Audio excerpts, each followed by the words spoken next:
Assalamu alaikum students.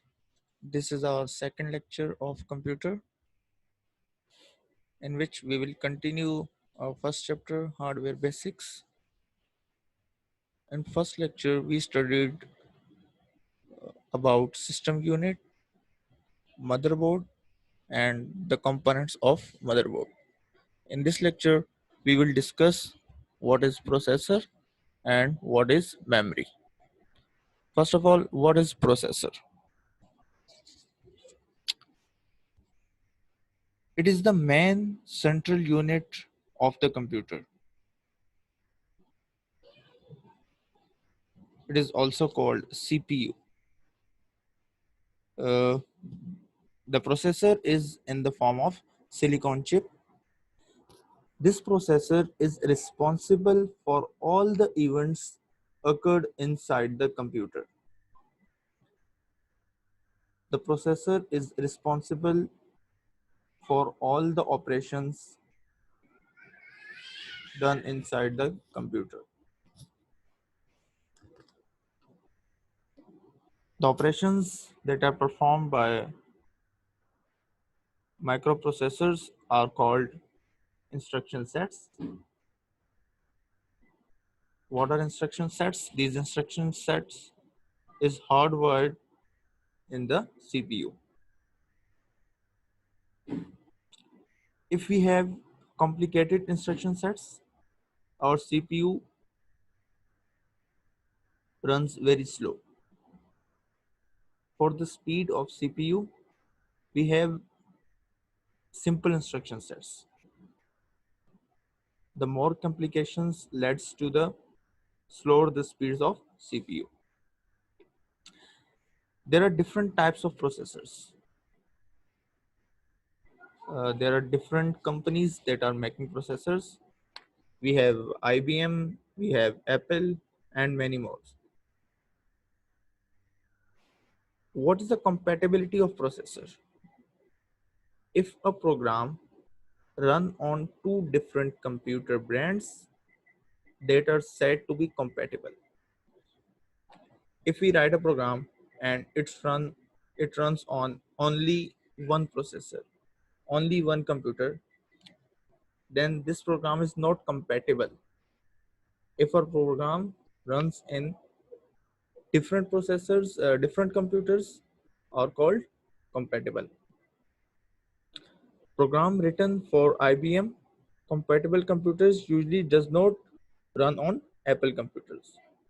We have to write the programs, separate programs for IBM and Apple computers. This is called the compatibility of processors.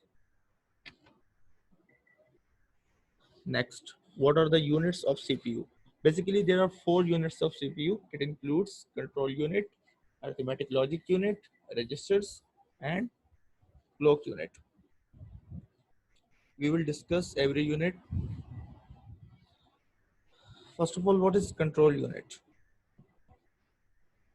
The main purpose of control unit is to direct and control the activities of the internal and external devices. All the devices connected to the CPU is controlled by control unit. How it works? It interprets the instructions fetched into the computer, determines what data, if any, are needed, where it is stored, where to store the results of operation, and sends the control signals to the devices involved in the execution of the instructions. All the flow of computer is done in control unit. Where to store the data, from where we get the data, all the things are managed in control unit. Next one, what is arithmetic logic unit? It performs the basic arithmetic operations such as addition, subtraction, multiplication, division. These operations are done in arithmetic logic units. It is also called computational unit. Next one, what are registers? We have different types of memory. In next slide, we will discuss the memory. But here, what are registers? It is a temporary memory area inside the CPU. And why we use registers? It is used for memory addressing, data manipulation, and processing. We have different registers for different purposes. We have general purpose registers and we have special purpose registers. General purpose registers are used for journal work, and the special purpose registers are used for certain functions. Uh, Registers are called high speed memory. Next one, what is clock unit? The purpose of clock unit is to regulate the rate at which the instructions are executed. The main purpose of clock unit is to synchronize the various computer components. If we have faster clock, more instructions executes per second.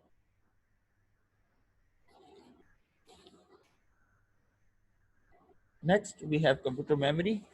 What is memory? In memory, we store all the information, all the data inside the computer.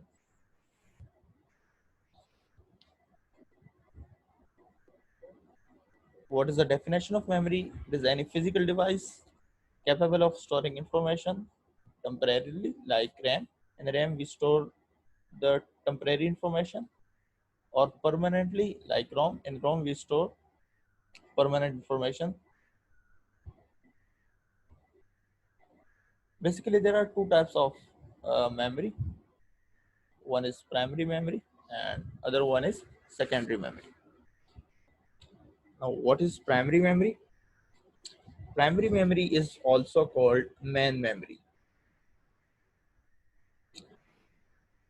It is also called direct access memory because it holds the instructions and data for rapid and direct access by the CPU. The basic example of primary memory is RAM. RAM means random access memory. As a computer performance calculation, it is continuously reading and writing information to and from RAM. What is RAM and what is ROM? What is difference between RAM and ROM? RAM and ROM both are primary memory. RAM needs power to store the data. Once the power cut, RAM loses the data. But ROM is a permanent memory. It is non-volatile memory. It does not need power to store data for long time. Once we store a data in the ROM, it is stored until we format it.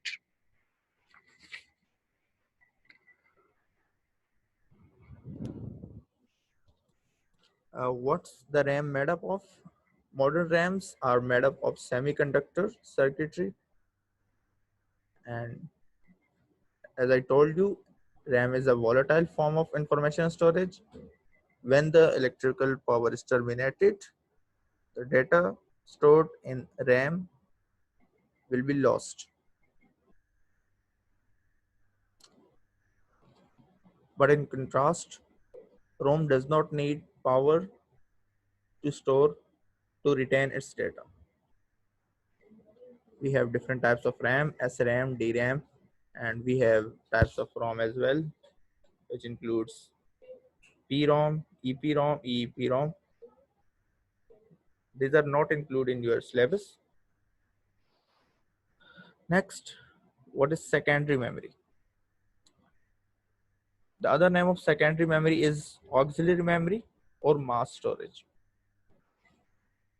Primary memory is fixed inside the CPU, inside the computer, while the secondary memory is connected from outside.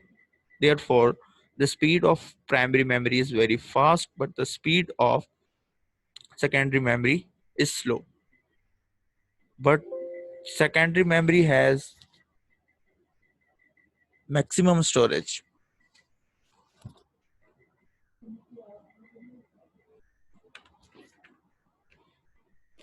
Secondary memory includes external hard disk, USB drives, memory cards, optical disk, etc.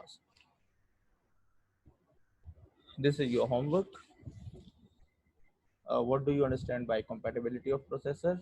As we discussed earlier, what are the parts of microprocessor? Write the difference between primary memory and secondary memory, and name the types of secondary memory. All these four questions are explained in this lecture previously.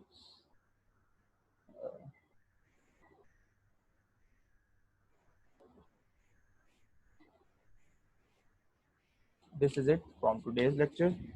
Thank you.